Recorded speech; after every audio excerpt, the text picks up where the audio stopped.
Well, he asked to come back, and based upon the fact that you know Randy is who he is, superstar NFL player. Mm-hmm.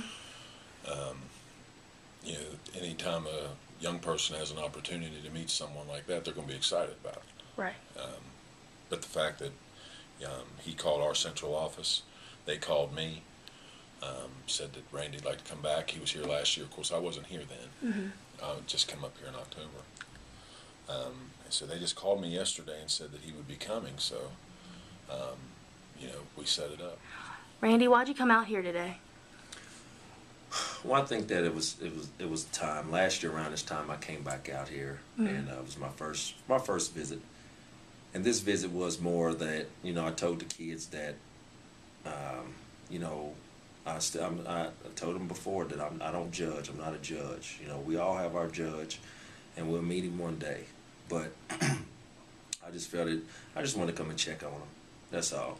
I was just basically telling the guys and the girls that when you think nobody cares, I care. Because like I've always said, I could easily been in these shoes. Right.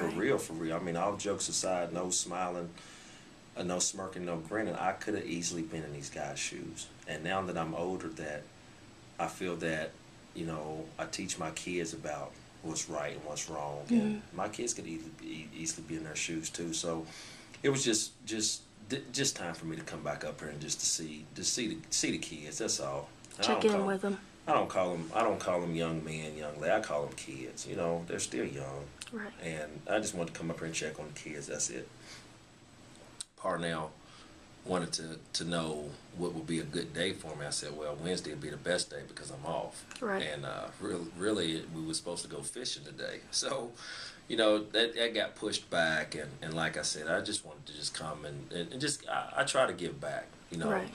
And like those guys, earlier were happy to see me, and they wanted to know, well, Ross, where's your jewelry and where are all these things? And I told them what would that caused, or what that'll look like for me to show up with a couple $100,000 worth of jewelry, right, and a $2,000-3,000 suit on. That's nothing.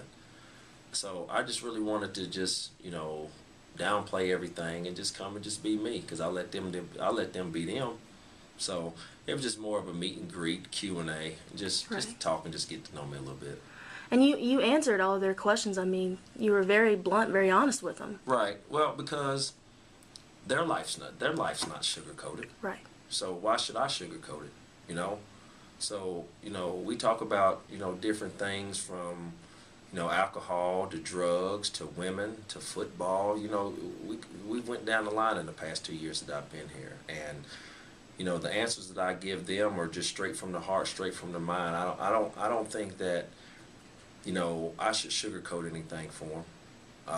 Whatever crimes they committed, it's up to them. It's up to the system, and it's up to God to they have their fate. So, right, and like I said again, it took a little of a backlash for my coming, because I know there's still some families out here hurting, and I understand that, and I still do to this day. Mm-hmm. But at the same time, I don't. Those are just kids, Ashley. I don't. I still love kids. I'm going to continue to love kids, and I'm going to continue to do what I think is right. Now, if a person or anybody think that it's a wrong idea for me to come up here, then so be it. I'm going to continue to do it. Now, if the state or a higher official tell me that they don't want me coming back here because it's not benefiting these kids, then that's what it is, and I'll stop doing it. But I think for all in honesty, they hear about me, they see me on television, but they never have a chance to meet me. So, right, I met with the rich, I met with the poor, the old, the young. So they're no different. They just have a few mistakes, few wrong choices that they made in life. And like I said, I'm not here to judge, because I'm nobody's judge. I have to take care of myself and take care of my family. But at the same time, I still want them to know that there's people out here that care, and I'm one of those people that care, right or wrong, whatever they done. And like I said, I'm not sitting here telling them to go out and do it, and it was right for the crimes they committed, because I didn't talk to one person about that in 2 years. I haven't talked to anybody about the crime that they committed. right, All they ever said was they have to keep in mind of, I'm here, I know I'm going to catch flack for being here, and I'm willing to do that. because I feel that these kids need something to hold on to also. You know, when they sit up here and commit a major crime that gives them 30, 40 years to life, or 10 to 20 years, or 5 to 10 years, they're sitting up there thinking that their life is over. Woe is me. You know what I'm saying? Yeah. And, you know, going up to, you know, Mount Olive or something like that, where all those are, you know, those grown men, you know, Yeah. they lived their lives. And these guys, these are just kids. So they haven't lived their lives yet. And, you know, for the kids, for the young men and the young ladies that's going to be out in the next couple years, man, hopefully they can just understand where I'm coming from and hopefully grow mentally and emotionally, because it takes a strong person to really come out of here and prosper. It really does. And I don't mean just here in this little prison, juvenile prison, but it takes a strong person to be able to persevere and to come out of this and become somebody. And, you know, like I told them, I've been sort of in their shoes before, not as much as the crime that they committed, but I've been in that orange before. I've been in here sitting there looking and crying and wondering, you know, what does my life consist of? And, you know, I was just letting them know that life is not over. You know, regardless of how other people tell you and how other people see it, life is not over. And as long as they understand it and know it, hopefully, you know, at least somebody or a few of those kids could really come out and become somebody. Well, as far as maybe, did you have anything to say to kids, you know, how not to end up here, and maybe advice for them once they do get here? Well, I think that, you know, one thing that I've told the kids is everybody makes mistakes. Right. Every single person. Obama. Let's think about President Obama. I know President Obama has made some mistakes that he regrets still to this day for making. You know what I'm saying? Yeah. And I don't want the kids to think that you make a mistake, you get caught, you get put in the system, you get put in jail or prison, that it's the end of your life, because it's not. And the reason why I want to reach out to these kids, because they're just children. Right. You know what I'm saying? If they were adults, 30, 40, 50, I wouldn't be, you know, sitting here talking like this. But for these to be kids and people just write them off, no, because I was wrote off. You know what I'm saying? And I don't want them to really grow up, because I grew up with a lot of anger. And for me to be able to learn and grow and prosper as a young man to a grown man from my mistakes, it's just what I want to be able to reach out to them, that, you know, you make a mistake in life, you got to be able to grow, you got to be able to learn, and you got to be able to move on.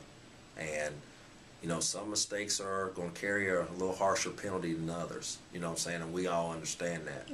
But like I say, I'm not here to judge anyone on what they've done to be in here, but believe me, just by listening to them about the food that they eat and the bickering and arguing and people telling you when and when not to do things, they don't want that. So, you know, kids think that they're so hard, thuggish, or so tough because they're in here. But once they're in here for a couple of days, they wish they would not have been in here. So that's just me just trying to, you know, reach out to the kids that are in here, or any kids that's thinking about going down that path of, I want to be a drug dealer, or I want to be a thug, or I want to go out shooting and killing and things like that. So I think it's just more important for me to be able to give back and tell my story, so people can really understand that, well, damn, Randy did learn. He did grow from his mistakes. So that's basically me trying to give back to these kids, to let them know that, you know, we're entitled to, I don't know how many mistakes we're entitled to, but I know we're entitled to a few mistakes. And we're quick to judge. Human beings, we're quick to judge. And for a kid or anyone to make a mistake, we're quick to judge and point fingers. And I'm not here to point a finger, I'm not here to judge, but at the same time, I'm here to show people that I do care. I'm here to show these kids that I do care. And the young ladies, I want to show that I do care, just like I told the guys, you know, there's some good women out there with a good mind and a good heart that's waiting on a good man. And just like I told the ladies, there's a good man out there that needs a woman with a good heart and a good mind. And, you know, it goes hand in hand. So a lot of things, you know, I've talked about, you know, sex, drugs, alcohol, you know, football, my life, ran West Virginia. There's a lot of things that we've talked about in the 2 years here, and hopefully that, by me opening up and talking to these kids, you know, that they could take it to heart and really grow and take something from what I told them. I think it makes you relatable, you know, because they know that you've had struggles in your life. Right, right. Well, that's the one other thing why I told them that. They was like, well, where your jewelry at? Where your car? I don't need that. No. What would that show them? You get what I'm saying? Nothing. It's not going to show you anything. So It's they gonna said, show- last year you came here with some sweatpants and some sandals, Randy. I said, well, what do you want me to come in? So that's when one of the girls asked me, well, you came here with some sweats and some sandals. And I was like, well, I still got those sandals, but I went fishing yesterday, so they're a little dirty. So I had to put on some tennis shoes today to come up in here. So, but like I said, I just, for them to be able to relate to me and understand that I've been through a lot in my life, and I've grown, I've learned. Am I done making mistakes? Hell no, I'm not, you know? But at the same time, I'm not out here making dumb, foolish mistakes that I was making 10, 15, 20 years ago. Right. You know what I'm saying? Yeah. So that's why I'm saying you have to be able to learn and grow from your mistakes, and that's what makes a better person. Well, it Yeah. means a lot to me that he's apparently sincere in wanting to come up here and see them. Yeah. You know, I mean, anytime you have someone like that comes back home to see kids that are incarcerated, I mean, this isn't exactly the one place that some of them's going to want to come. No. You know, so in my understanding, I mean, he's not getting anything in return for this other than just giving back. So, I mean, who couldn't appreciate that if someone's sincere about it? Is it important to the kids that he comes? Do they? I mean, what do they say about To it? some of them, it is. To some of them, it's not. Some of them could care less. But to the ones, but that's the same for anything. Okay, Right. no matter who we would bring in here, no matter what we would do, you can only reach the ones that care. Okay, and the ones that are going to be receptive and appreciate Randy coming, that's the only ones that we can really worry about, is the ones that it's going to help. If 2 or 3 of them are impacted by it, it was worth his trip down here, because one kid leaves out of here different, that's going to affect an entire community.